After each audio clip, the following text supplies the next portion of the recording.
Ya kan, apa syarat taubat ikhwan? Yang pertama meninggalkan maksiat yang dia lakukan. Kemudian yang kedua apa? Menyesali perbuatan maksiat yang pernah dia lakukan. Kemudian yang ketiga bertekad untuk tidak kembali lagi ke maksiat yang dia lakukan.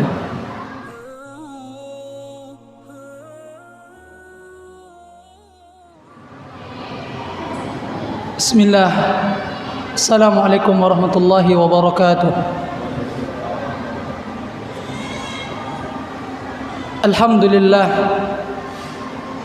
Alhamdulillahi ala ihsanihi wa syukru lahu ala taufiqihi wa amtinanihi. Wa ashhadu an la ilaha illallah wahdahu la syarika lah ta'ziman li sya'nihi. Wa ashhadu anna Muhammadan abduhu wa rasuluhu ad-da'i ila ridwanihi. Allahumma salli ala nabiyyina Muhammad wa ala alihi wa ashabihi wa man tabi'ahum bi ihsanin ila yaumiddin, amma ba'd. Allahumma 'allimna ma yanfa'una wanfa'na bima 'allamtana wa zidna ilma. Allahumma inna nas'aluka ilman nafi'a wa rizqan thayyiba wa 'amalan mutaqabbala. Kaum muslimin wal muslimat rahimakumullah. Alhamdulillah, segala puji hanya milik Allah tabaraka wa taala, yang kita diperintahkan untuk senantiasa bersyukur kepadanya atas karunia dan nikmat yang masih Allah berikan kepada kita, sehingga pada malam hari yang baik ini kembali Allah Subhanahu wa taala kumpulkan kita di majelis ilmu. Allah mudahkan langkah kaki kita menuju rumah Allah Subhanahu wa taala pada malam hari yang baik ini untuk mempelajari agama ini. Dan Rasulullah sallallahu alaihi wasallam katakan dalam hadisnya, "Man ghada ilal masjid la yuridu illa an yata'allama khairan aw yu'allimahu kana lahu ka ajri hajjin hajjatuhu." Subhanallah. Ini adalah hadis yang sangat agung yang menjelaskan kepada kita tentang keutamaan orang-orang yang mereka berjalan ke rumah Allah Subhanahu wa taala, yaitu masjid. Tujuan mereka untuk mempelajari kebaikan atau mengajarkan kebaikan, kata Rasulullah. Maka pahalanya, kata Rasulullah, seperti haji yang sempurna yang dia lakukan. Subhanallah. Maka dalam hadis ini kata Rasulullah, barang siapa yang pergi ke masjid kemudian tidaklah dia berangkat ke masjid kecuali hanya untuk mempelajari kebaikan atau mengajarkan kebaikan kepada orang-orang, kana lahu ka ajri hajjin hajjatuhu, maka pahalanya, ikhwati fiddin rahimakumullah, seperti seseorang melakukan ibadah haji yang dia lakukan. Tapi bukan berarti ketika kita berangkat ke rumah kita menuju rumah Allah untuk belajar, pahalanya seperti orang yang haji. Ketika Allah Subhanahu wa taala memberikan kepada kita kemampuan untuk menunaikan ibadah haji, lalu kita katakan, ya udah, kan saya sudah berangkat ke rumah Allah untuk belajar agama. Dari segi pahala iya, tapi dari segi kewajiban, ketika seseorang Allah berikan kemampuan untuk haji, masih tetap wajib bagi dia untuk menunaikan ibadah haji. Subhanallah. Tetapi dalam hadis ini Rasulullah sallallahu alaihi wasallam mengatakan, apa syaratnya ikhwan? Dia ke masjid la yuridu illa an yata'allama khairan. Niat dia semata-mata hanya untuk mempelajari kebaikan atau mengajarkannya. Berarti di sini hadis ini menjelaskan kepada kita, hendaknya kita ketika berangkat ke masjid untuk mempelajari agama, ikhlas karena Allah Subhanahu wa ta'ala. Jadi bukan hanya sekedar rutinitas begitu saja, enggak. Tetapi niatkanlah kita duduk di majelis ilmu pada malam hari yang baik ini karena Allah Subhanahu wa ta'ala, maka pahalanya seperti seseorang menunaikan ibadah haji yang dia kerjakan. Subhanallah. Taib kaum muslimin wal muslimat rahimakumullah. Kita lanjutkan kembali kajian kita dari kitab Riyadhus Shalihin yang dikarang oleh Al-Imam An-Nawawi rahimahullah. Dan beliau adalah seorang ulama besar dari madhab Asy-Syafi'iyah. Dan kita masih pada pembahasan pada bab yang kedua dari kitab ini, yaitu tentang At-Taubah. Dan pada pertemuan sebelumnya kita sudah membaca sedikit dari kitab ini tentang syarat-syarat diterimanya taubat. Di antaranya adalah ketika seseorang ingin bertobat dari suatu dosa, hendaklah dia meninggalkan maksiat tersebut. Yang kedua, hendaklah dia menyesali perbuatan maksiat yang pernah dia lakukan. Kemudian yang ketiga, hendaklah dia berazam agar dia tidak kembali ke maksiat yang pernah dia kerjakan. Dan beliau menambahkan, kalau seandainya kemaksiatannya berkaitan dengan hak adami, maka ditambah satu lagi syaratnya menjadi, kalau maksiatnya berkaitan dengan hamba, hendaklah dia selesaikan dengan hamba. Kalau misalnya dia pernah mengambil barang orang lain, dia kembalikan barangnya. Kalau misalnya dosanya adalah dosa menuduh orang lain untuk melakukan perbuatan zina, maka hendaklah dia mencabut tuduhan tersebut. Demikian juga kalau seandainya maksiatnya adalah berkaitan dengan menggibahi orang lain, maka di sini terjadi khilaf di kalangan para ulama. Berkaitan dengan dosa ghibah, para ulama khilaf bagaimana cara seseorang bertobat dari dosa menggibahi orang lain. Dan kita jelaskan di sini ada dua pendapat dari kalangan para ulama. Adapun jumhur para ulama, di antaranya Imam Asy-Syafi'i, Imam Abu Hanifah, Imam Malik, Imam Ahmad, dan imam-imam yang lainnya, mereka mengatakan wajib untuk meminta dihalalkan. Adapun menurut Syekh Islam Ibnu Taimiyah, demikian juga murid beliau Ibnu Qayyim Al-Jauziyah, hanya sekedar cukup memohonkan ampun terhadap orang yang kita gibahi, dan kita menyebutkan kebaikan-kebaikannya di majelis-majelis yang kita pernah menggibahinya. Nah, dan pada minggu yang lalu kita sudah simpulkan mana pendapat yang rajih. Pendapat yang rajih adalah pendapat yang pertama. Wajib bagi kita untuk meminta dihalalkan. Namun kata para ulama menjelaskan kita harus melihat orang yang kita gibahi apakah dia orang yang mudah memaafkan atau tidak. Tetapi kalau seandainya dia adalah orang yang mudah memaafkan, baru kita minta dihalalkan kepadanya. Tapi kalau seandainya dia dikenal orangnya sulit memaafkan, atau dia dikenal orangnya kasar, maka lebih baik kita tidak menyampaikan kepadanya. Ini adalah pendapat yang rajih berkaitan dengan permasalahan ini. Thayyib. Kemudian kita melanjutkan membaca kitab ini. Wa qad tazaharat dalailul kitab was sunnah wa ijma'ul ummah ala wujubit taubah. Jadi Imam An-Nawawi rahimahullah menjelaskan dalam kitab ini telah banyak dalil-dalil dari Al-Quran, demikian juga dalil-dalil dari sunnah Rasulullah SAW, bahkan ijma'ul ummah atas wajibnya seseorang untuk bertobat dari dosa-dosa. Ini sebagaimana yang kita sampaikan pada pertemuan yang lalu.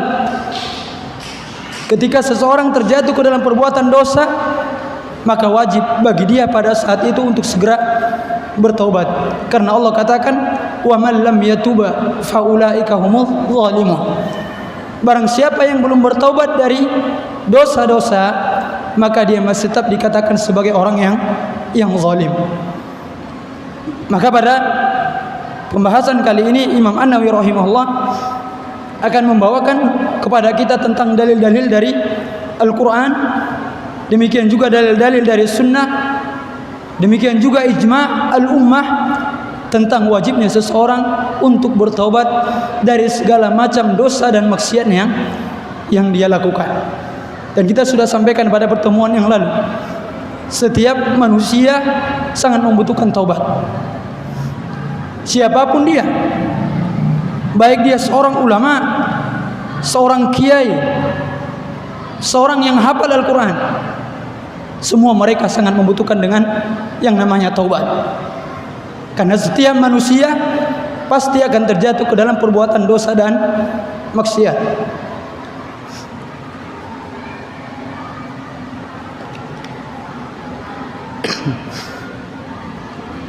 Maka dalil yang pertama yang beliau bawakan dalam bab ini,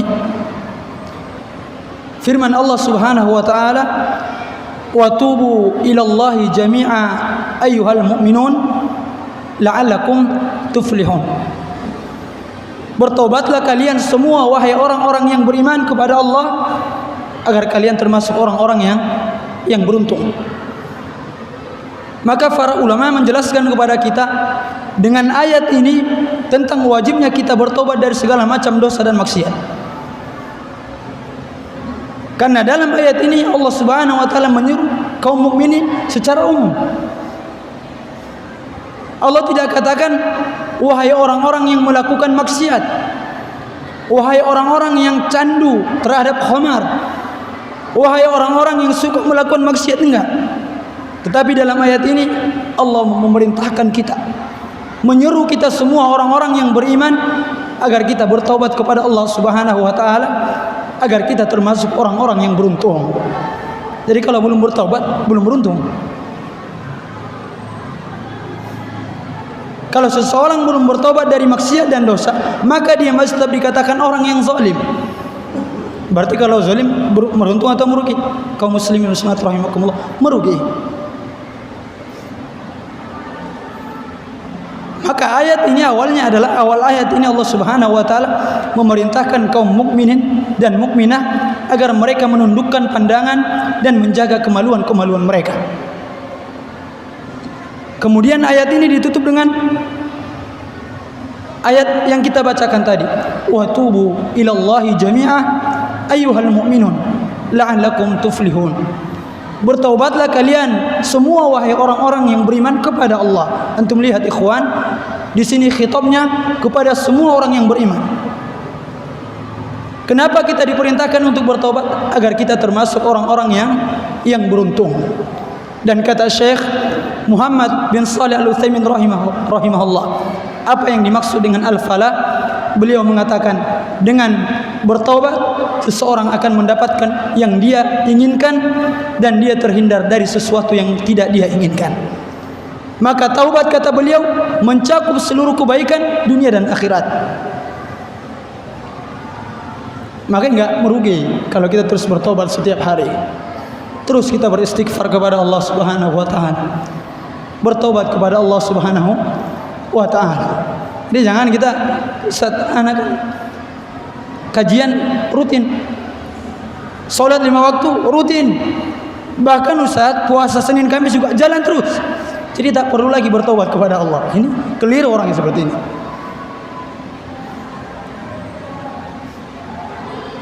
Jangan kita beranggapan taubat itu hanya apa? Bagi orang-orang yang memang pekerjaannya setiap hari melakukan dosa dan maksiat. Jadi kalau orang yang sudah istiqomah belajar, yang sudah istiqomah sholat 5 waktu, yang sudah istiqomah puasa sunnah, tak perlu lagi bertobat. Enggak. Karena siapa di antara kita yang menjamin dia tidak melakukan kesalahan pada hari ini? Tidak ada di antara kita yang menjamin kita tidak terjatuh ke dalam perbuatan maksiat dan dosa. Maka terus kita bertobat kepada Allah Subhanahu wa ta'ala. Ini dalil yang pertama nih, dari Al-Quran.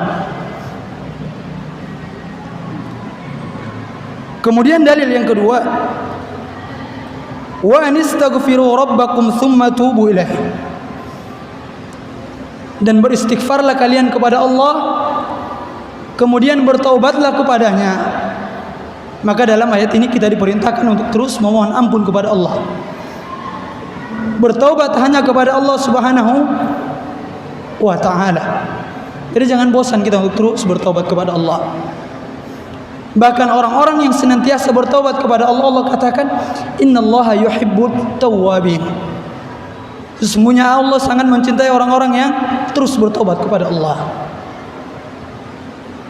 Antum masih ingat apa yang dimaksud dengan taubat? Ayo, yang bisa menjawab, tafadhal. Minggu yang lalu kita sudah jelaskan apa makna taubat.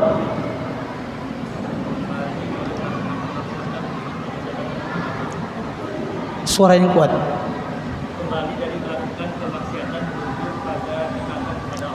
Tayyib, inilah definisi dari taubat. Barakallahu fiik. Ar-ruju' min ma'siyatillah ila ta'atih. Meskipun memang banyak para ulama mendefinisikan apa yang dimaksud dengan taubat, tapi definisi yang paling mudah bagi kita untuk memahaminya, yang dimaksud dengan taubat adalah seseorang kembali dari melakukan kemaksiatan kepada Allah menuju ketaatan kepadanya. Inilah taubat. Ya kan? Selama ini tak solat 5 waktu, kalau dia sudah bertobat, ya saat sekarang ini dia harus solat 5 waktu. Yang dulunya dia terus durhaka kepada orang tuanya, sekarang taubat, tak durhaka lagi. Itulah namanya taubat, kembali dari melakukan kemaksiatan kepada Allah menuju ketaatan kepadanya. Tayyib.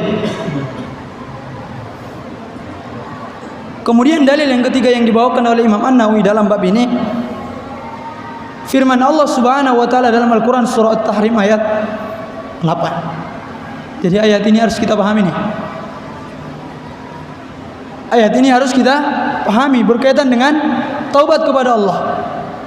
Allah Subhanahu wa taala katakan, "Ya ayyuhalladzina amanu tubu ilallahi taubatan nasuha." Wahai orang-orang yang beriman, bertaubatlah kalian kepada Allah dengan taubatan nasuha. Apa makna taubatan nasuha, ikhwan? Apa yang dimaksud dengan taubatan nasuha? Dalam ayat ini tak dikatakan hanya sekedar bertaubatlah kalian, enggak, tapi ada nasuhanya.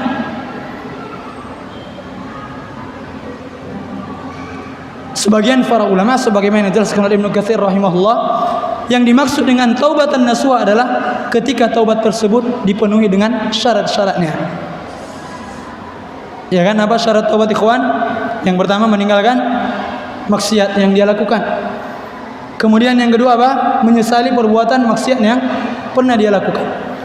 Kemudian yang ketiga, bertekad untuk tidak kembali lagi ke maksiat yang dia lakukan. Maka yang dimaksud dengan taubatun nasuha menurut sebagian para ulama, kata Ibnu Katsir dalam kitab tafsirnya, ketika taubat tersebut terpenuhi syarat-syaratnya. Ini kalau dikatakan saya udah mau taubat ini, taubatan nasuha, tapi dia tidak menyesali perbuatan maksiat dan dosanya, kita katakan itu bukan taubatan nasuha.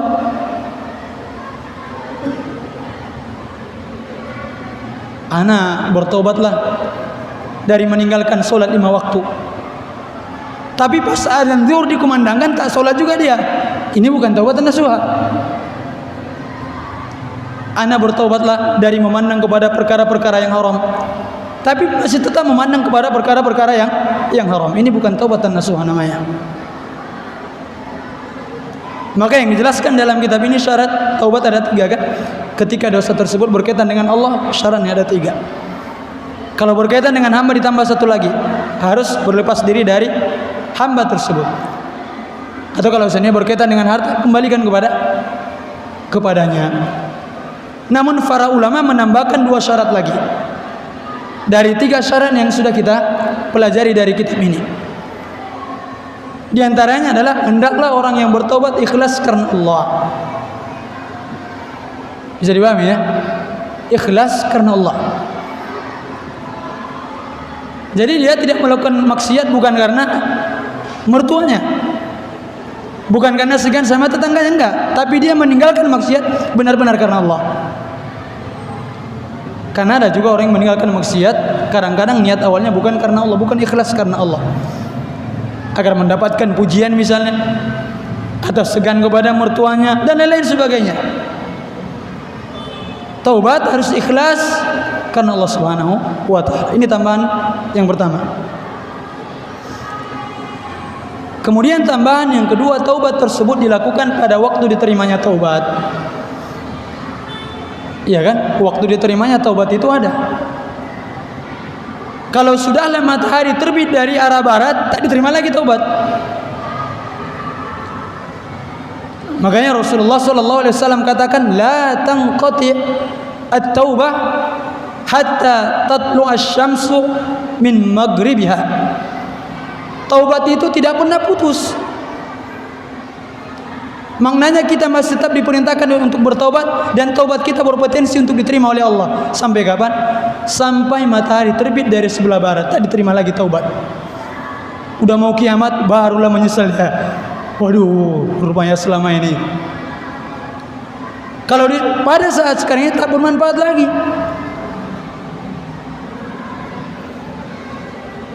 Demikian juga ketika ruh sudah di kerongkongan. Pas sudah mau datang ajal, baru dia bertobat kepada Allah. Rasulullah SAW katakan, Inna Allah yakbalu taubatal abdi ma lam yughargir. Sesungguhnya Allah Subhanahu wa taala masih menerima taubat seorang hamba selama ruhnya belum sampai ke kerongkongan.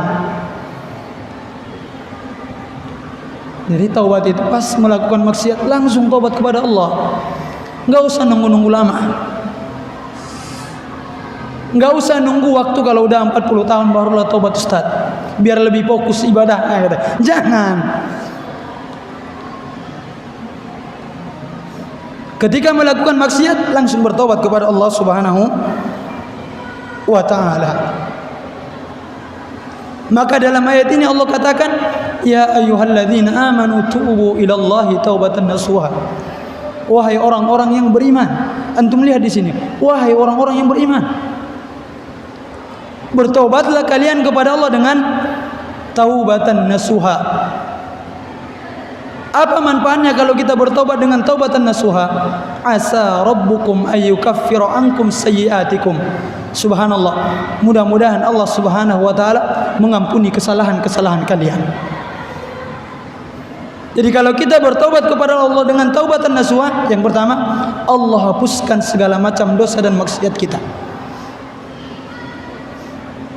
Makanya inilah keutamaan orang yang bertobat. Makanya dalam hadis yang lain juga Rasulullah katakan, at-taibu minadz-dzambi kama la dzamba lahu.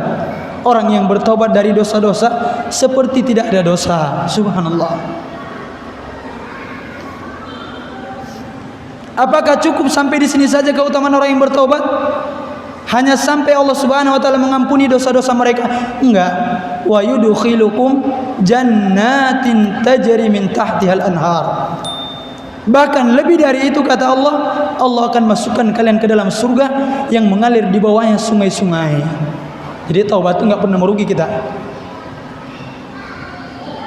Kalau seandainya kita cukupkan satu ayat ini saja tentang keutamaan orang yang bertaubat, sudah cukuplah sudah kita bertaubat kepada Allah. Apa tadi yang pertama? Wa yukaffiru ankum sayyiatikum. Dosa-dosa kita yang selama ini hapus bersih. Tak sampai di sini.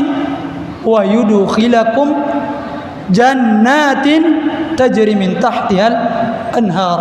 Kemudian Allah akan memasukkan kalian ke dalam surga yang mengalir sungai-sungai di bawahnya. Makanya Anda terus sampaikan kepada kita semua, bertobat tak pernah merugi kita. Untungnya yang banyak.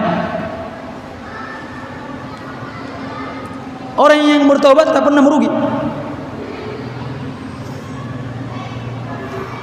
Ini baru keutamaan-keutamaan di akhirat nih. Semua yang kita sampaikan tentang keutamaan orang yang bertobat. Ternyata keutamaan orang yang beristighfar dan bertobat kepada Allah bukan hanya sekedar keutamaannya kelak pada hari kiamat, bahkan di dunia juga dia sudah mendapatkan keutamaan. Kayaknya antum baru semangat nih kalau dikatakan keutamaan dunianya.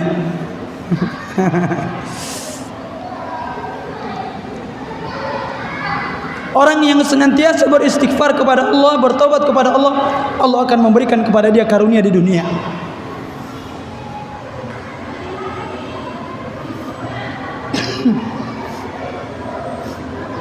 Pernah nggak antum dengar sebuah kisah sebuah asar yang datang dari Imam Hasan Al-Basri? Iya kan? Datang beberapa orang kepadanya. Orang yang pertama mengatakan, saya sudah lama menikah tapi tak kunjung dikaruniai anak.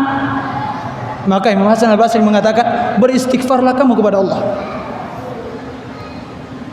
Datang lagi yang lain, wahai imam, saya merasakan kesulitan hidup, rezekinya payah betul, kesana kemari tak dapat pekerjaan.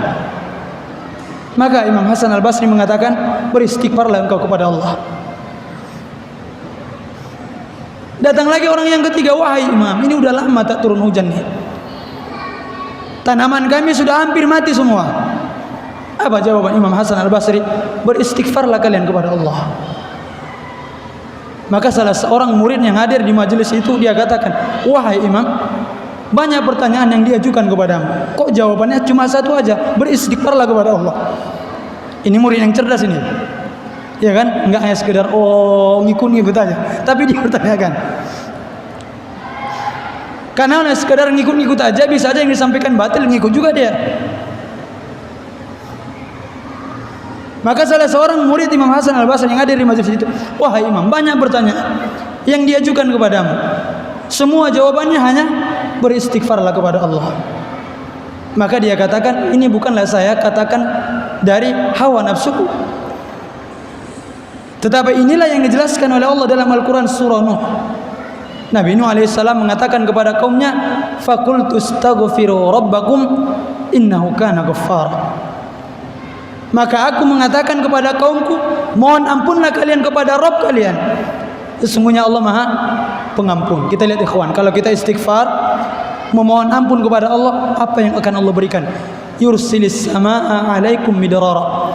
Maka Allah akan turunkan kepada mereka hujan yang lebat. Wa yumdidukum bi amwali wa banin. Dan Allah akan memperbanyak anak-anak dan harta kalian. Masuk enggak ke pertanyaannya tadi? Ada yang mengeluh kepada Imam Hasan Al-Basri, udah lama menikah tak dapat anak. Ada yang mengeluh tentang kemarau yang lama.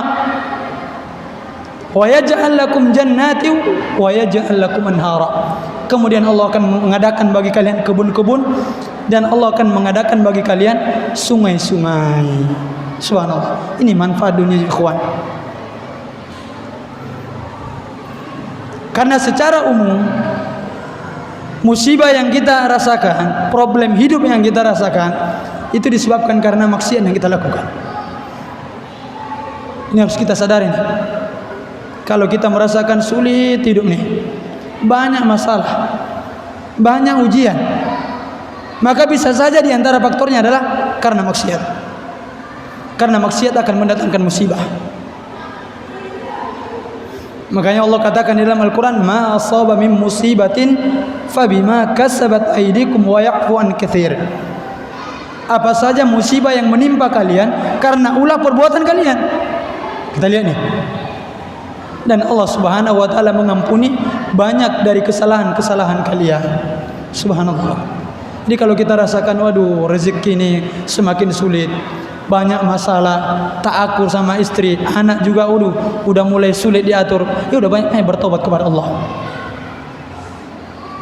Banyak-banyak bertobat kepada Allah. Makanya para ulama salaf tuh, kaum muslimin rahimakumullah, kalau mereka melakukan satu kemaksiatan, maka mereka akan merasakan perubahan terhadap hewan tunggangan mereka dan terhadap istri-istri mereka. Kita kadang-kadang udah banyak cobaan, tak sadar-sadar juga. Para ulama salaf ketika hewan tunggangannya kok beda nih, nggak mau nurut, istri juga udah mulai membangkang, maka mereka segera, oh ini karena maksiat.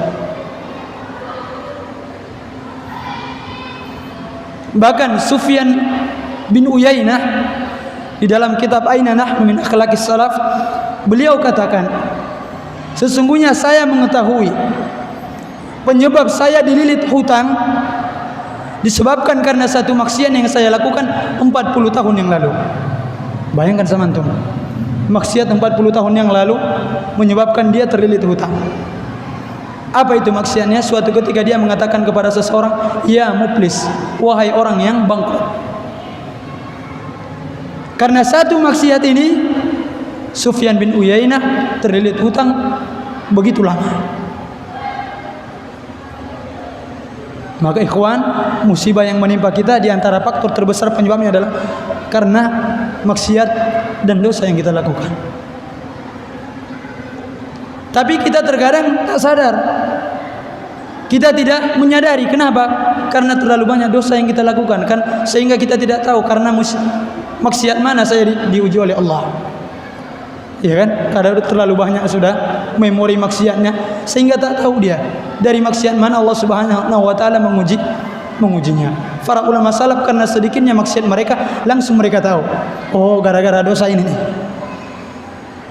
Kalau kita nggak tahu, kita entah dari mana dosa mana lagi. Dosa mata setiap hari jalan terus, dosa gibah jalan terus, dosa dengki jalan terus, macam-macam lah dosa yang kita lakukan, sehingga kita tak tahu. Disebabkan karena dosa Allah menguji kita. Maka obat dari itu semua adalah bertobat kepada Allah.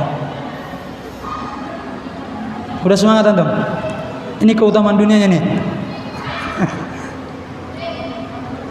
Ibadah istighfar kepada Allah, bertobat kepada Allah Subhanahu wa taala. Dan ulangi lagi ikhwan, maksiat itu mendatangkan musibah. Maksiat yang kita lakukan akan mendatangkan musibah, mendatangkan cobaan. Tayyib, kita lanjut lagi membaca kitab ini. Udah jauh kita ini melenceng sudah. Kita kembali ke kitab.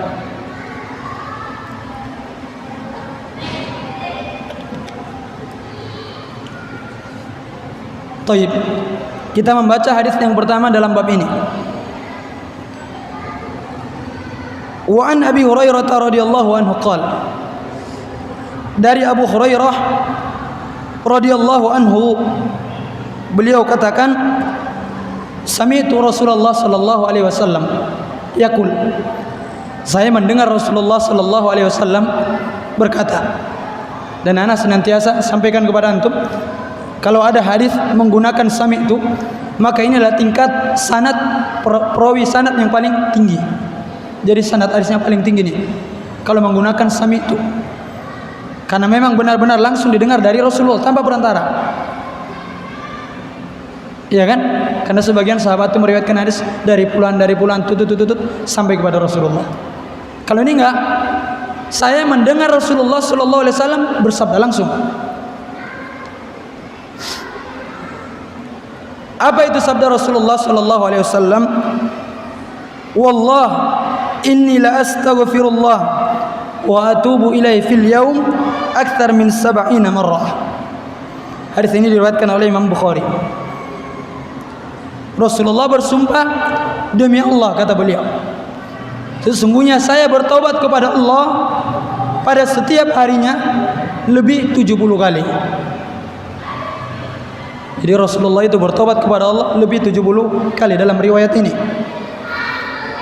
Kemudian dalam riwayat yang lain, wa anil Ghazzi bin Yassar al-Muzani radhiyallahu anhu qala Rasulullah sallallahu alaihi wasallam, ya ayuhan nas tubu ila Allah wastaghfiruhu fa inni atubu fil yaum 100 marrah. Wahai manusia, kata Rasulullah, bertobatlah kalian kepada Allah, beristighfarlah kalian kepada Allah, karena sesungguhnya saya bertobat kepada Allah pada setiap harinya 100 kali. Subhanallah ikhwan. Inilah yang dicontohkan oleh Rasulullah kepada kita. Rasulullah bertobat kepada Allah pada setiap harinya berapa kali? 100 kali. Kemudian kita tanya diri kita, kita setiap harinya bertobat kepada Allah berapa kali? Berapa kali, kawan? Ada yang katakan, Ustaz, ana hari ini alhamdulillah 20 kali. Ada yang berani angkat tangan? Rasulullah, seorang nabi yang dijamin masuk surga, bertobat kepada Allah pada setiap harinya berapa kali, kawan? 100 kali.